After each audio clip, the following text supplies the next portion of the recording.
እና ማሻአላ ይሄ ታችሮ ነው ጃታ ቀበሌ ማሻአላ አሁን ይቀጥላል ነው። ይሄ ተግባር ደግሞ በሁሉም ቦታ መቀጠል አለበት። ሁሉም ቀበሌ ላይ ይሄ ተግባር በስልጤ ዞን በአጠቃላይ ማለት ነው ሳንኩራ ወረዳ ብቻ ነው ሁሉም ቦታ ተጠናክሮ መቀጠል አለበት ተግባር ነው። እንግዲህ ያው ማህበረሰቡን ጤናን ለመጠበቅ ሁሉም የጤና ባለሙያዎች ውጭ ላይ ነው ያሉት።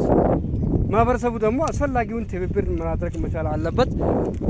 አካባቢውን ከማጽዳት ጀምሮ ሁሉም አስፈላጊውን ትብብር ሊያደርግ ያ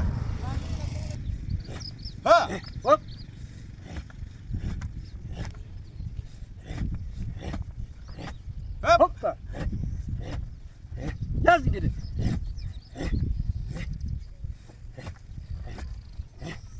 Koy bana fare auto şaşma. Şerif şerif aldı.